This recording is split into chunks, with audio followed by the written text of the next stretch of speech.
Bonjour. Le week-end a été riche en informations.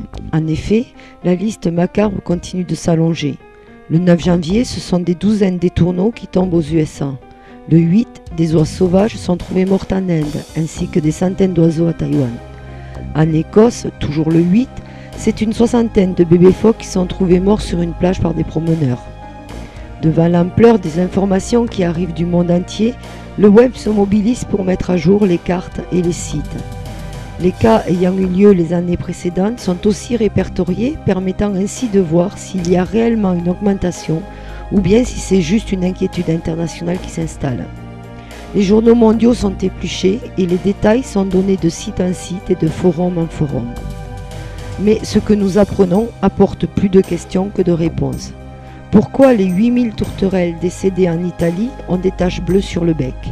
Pourquoi les pigeons du Québec meurent-ils aussi en intérieur dans des hangars? Pourquoi les poissons trouvés en Nouvelle-Zélande sont-ils tous éborgnés? Pourquoi les 60 bébés phoques échoués en Écosse ont du sang autour de la tête? Pourquoi 150 tonnes de poissons d'élevage meurent dans leur cage au Vietnam?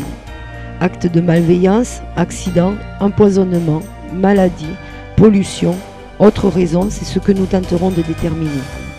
Les discussions s'enflamment et se passionnent, les théories s'affinent, rendant de plus en plus improbable celle des feux d'artifice.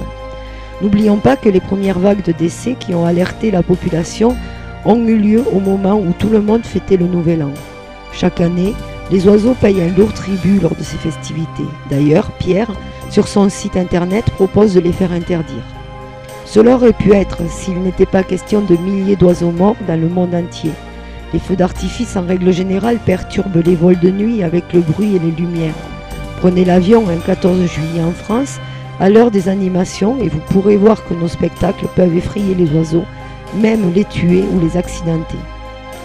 Cette théorie n'a pas été écartée d'office par les internautes, car des spécialistes affirmaient que des oiseaux étaient morts de peur. Une autre question à laquelle il faudra répondre.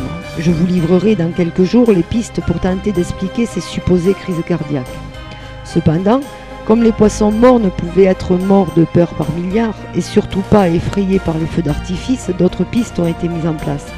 Je vous exposerai l'ensemble des théories qui sont proposées pour apporter un éclairage sur les réponses possibles.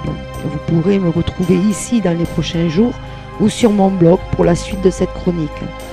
Si vous souhaitez vous aussi apporter votre pierre à cette enquête, n'hésitez pas à me faire part de vos découvertes par message.